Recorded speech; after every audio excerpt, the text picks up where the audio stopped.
So welcome back. Let's resume work on this. The decals. I've only used the eyes so far. You'll see this part here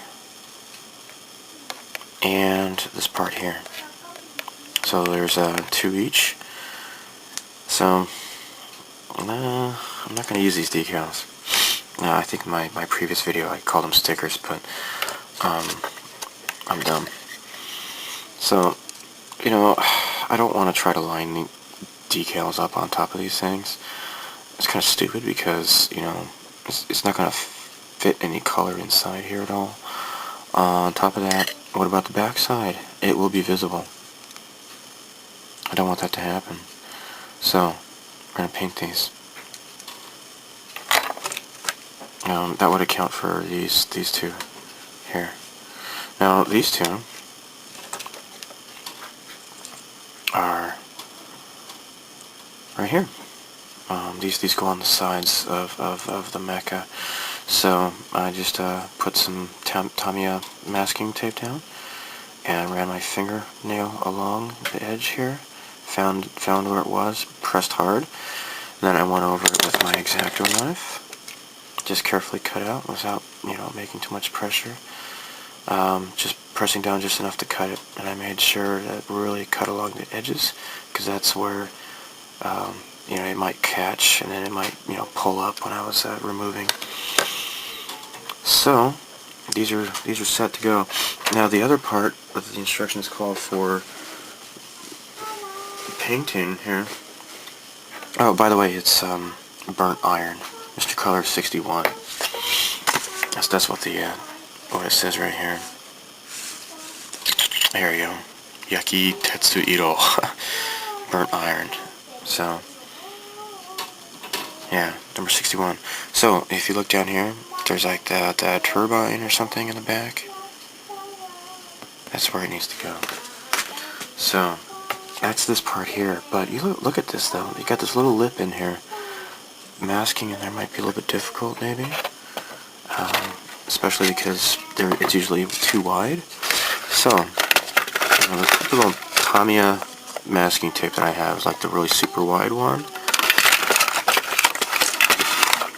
Medium. Yeah, by the way, the wide one is what, 18 millimeters. This is 10 millimeters. And then the thinnest one is 6 millimeters. I picked this up recently. Micron masking tape. Micron! Makes me think of Macross there. 2.5 millimeters. So, made by a company called Aizu. So, yeah, this might save me a step of having to cut a length of it in half or whatever. So let's pull this out. Unfortunately, I guess I could kind of keep putting it in there, but I don't know. Kind of don't see the point. So here we go. I think what I can do... Oh, look at that. Isn't that cute? You can peel that off here. That's really cute. Just run it along on the inside.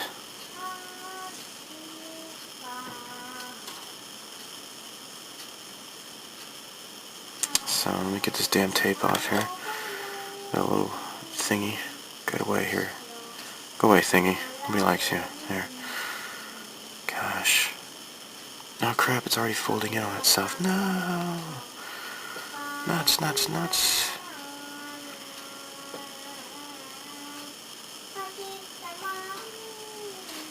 Okay. Let me get my little scissors here.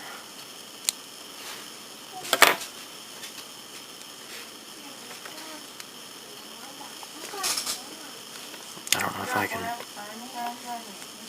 pull this out or not. Straighten this out. Okay, it works. Cool. Alright. Now maybe I should use some tweezers here.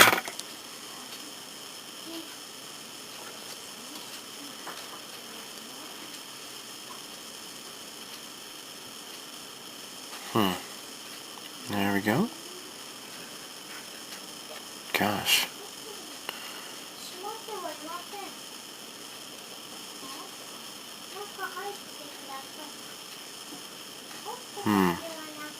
This may prove challenging. Okay, so I got it to fit on the inside there. I dropped it on the floor, so there's hair stuck to it. Alright, so now what we want to do is mask the outside with the big stuff and just kind of stick it together, I guess. I don't know. It's just kind of a difficult thing to mask. I'm just going to pinch these together. There. I'll have to go along. There. Okay, so next I'm just pushing these down along the sides here.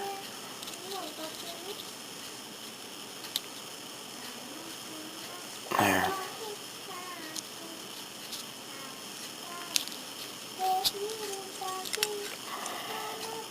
And just make sure it didn't lift up on the inside of the circle.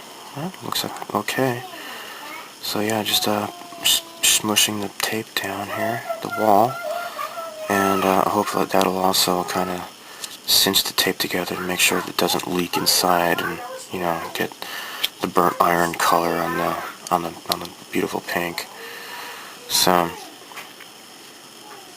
this part here does not remain pink. This part here is the burnt iron as well, so I will not have to mask that around. So that's one less thing I have to worry about. Okay, so I'm going to get ready to airbrush this stuff.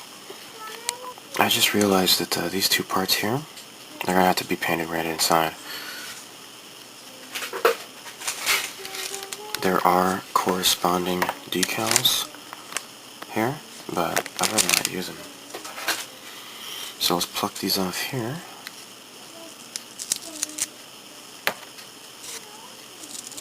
There.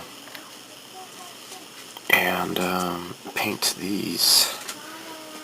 Paint these separately. So I think these parts here fit inside the model here. These little lips. So here we go. Just clip them on here. So what I need to do is do the inside here and just leave this so that I can paint that. Look at the instructions here. Red is Monza Red, number 68. Right here. So let's get started with masking these two.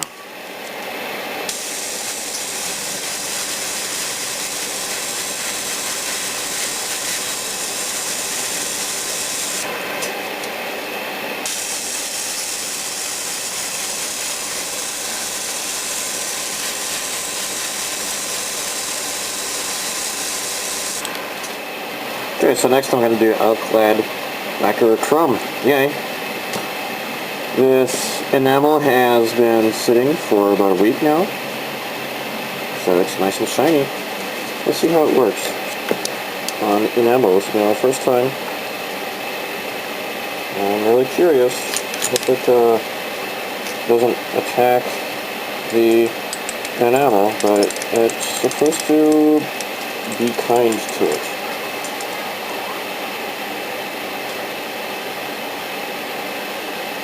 Okay. Got some Alclad in the airbrush. Give this a shot.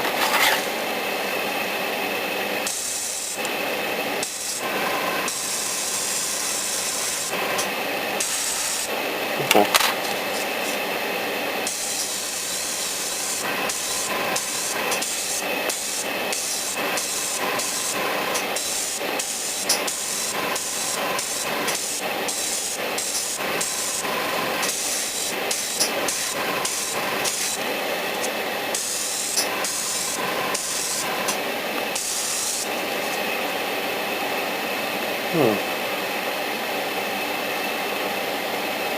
Oops.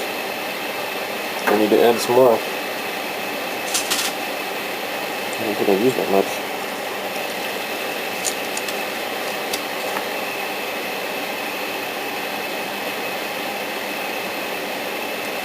Okay.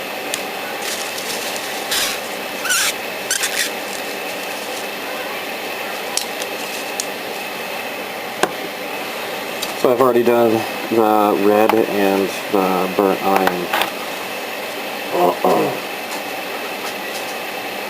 So I can left is the sword now.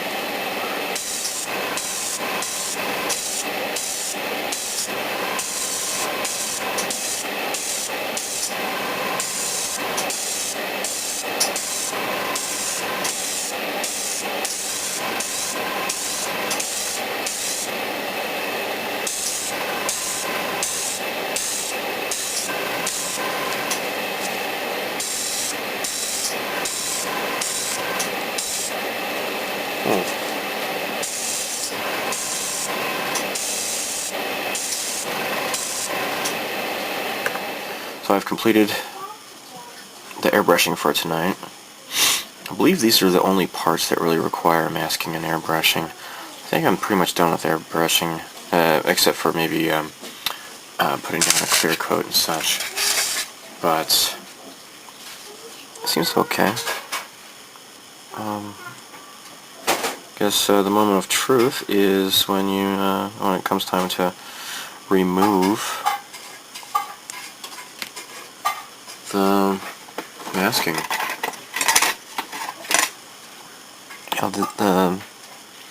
These vents here with the red are what gave me the most trouble with masking. So, and you know what? I think I'm going to go over these again a second time. I'm going to just put these down and come back to them. Let's look at these other ones. These seem to be just fine, actually. Yeah, I had a little bit of problem with the airbrush at first. When the red is the parts I did first. So this burnt steel or whatever, these parts seem okay. So the moment of truth is removing the masking. Sword looks pretty awesome. Looks nice and shiny. Looks really cool. So let's remove the masking here.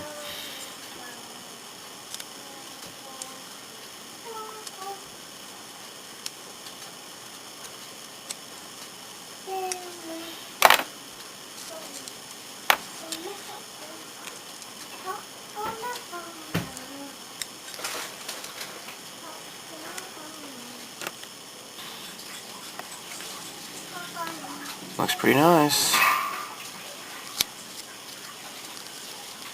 Perfect. There's no places where I missed the masking.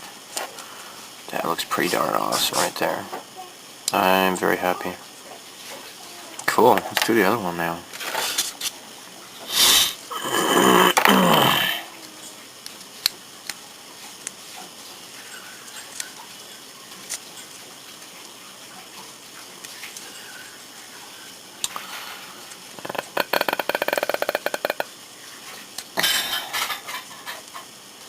Yeah, this turned out pretty nice too.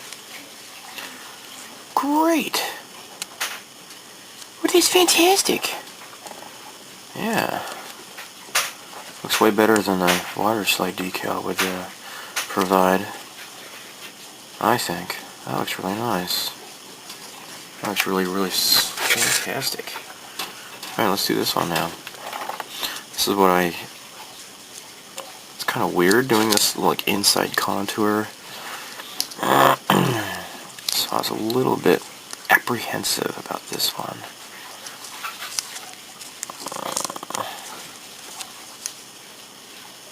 Let's take this off. That looks mostly nice. There's a little spot here. I'll have to, maybe I can just dab on a little bit of some paint there to kind of cover it up. But for the most part, I think I covered up in there pretty well. It's not bad. Not bad at all. Neat. Yeah, I'm just gonna redo the red part here. The coverage didn't really go on very well. Plus, I think it blasted some dust into there. I think the paint was not. Maybe it was a little bit too diluted. I think it was too thin. So I'm gonna repaint this. But this is fantastic. That's really nice.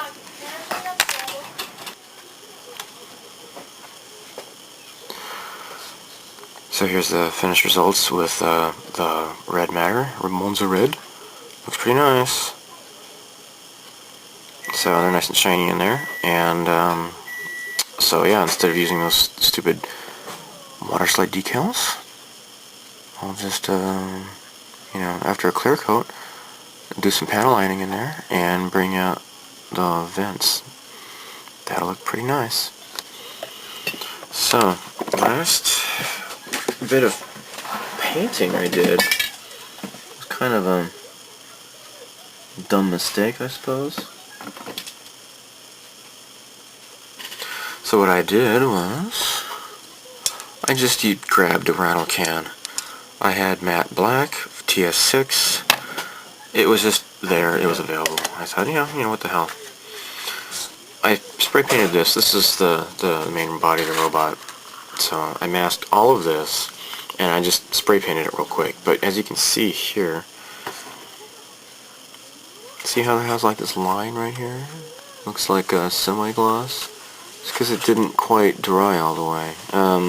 It kind of blorched out of the can and just, didn't dry. It was just kind of had like a bubble, like a lip along here. That wasn't good. Not good at all. So let's just do some wet sanding here. Maybe take down some of that shine. I guess it's not really necessary because after all, this is going to be, underneath the main armor. But, whatever. I'll do it anyways. What I want to do is airbrush it. See, I'm already taking off a lot of the paint there. So you can see the pink underneath there. So, yeah. Let's airbrush it. It'll look a lot nicer than the rattle can. This is good for, very quick passes, and I didn't do it quick enough. It's wasteful. You have to spray so much just to get this tiny little part here, and it is wasteful. And since I have an airbrush, I should use it more than just grabbing this. So, because I was lazy, I ended up making more work for myself. So, let's do the airbrushing. Okay, so I'm going to redo this with Tamiya Flat Black XF1. So this is one of the big containers, because the newer ones are like this big. So this is the 23 milliliters, as opposed to I don't know how much this is, like 15 or 16 or something like that. So yeah, I've had this for a long time. So I'm just gonna test this out here. Yeah. Okay. Now let's spray this with acrylic.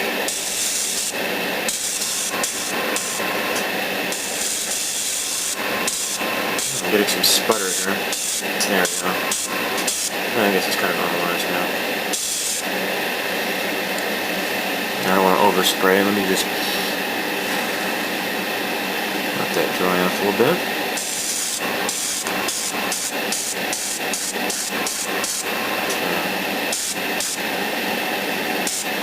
Okay, done. Paint job looks a lot more even. Yeah, yeah. Here, and I don't see where I missed a spot. Everything has been well preserved.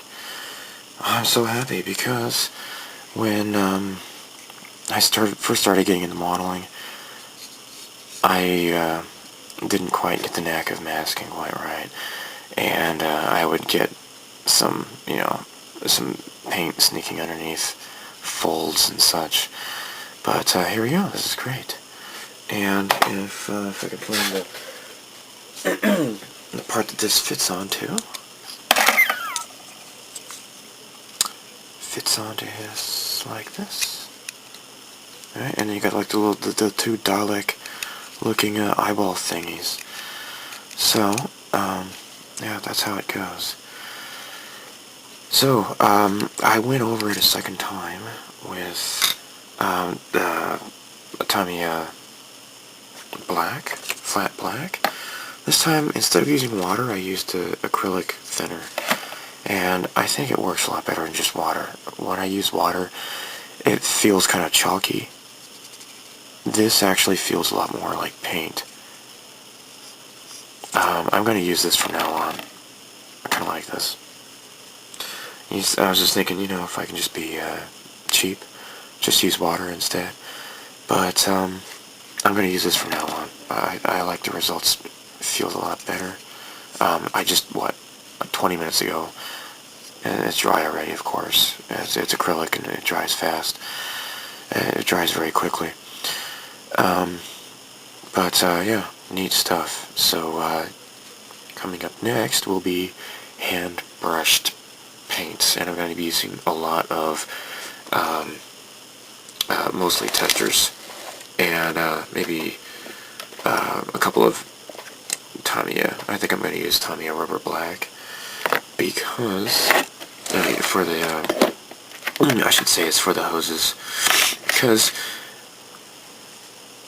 testers rubber is, if you look at these two together, this is very brown. I want black rubber, and it would match a lot better with the example on the box.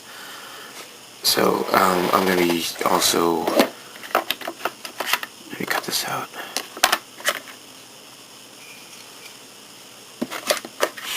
I'll also be using Testors Silver and Testors Gold.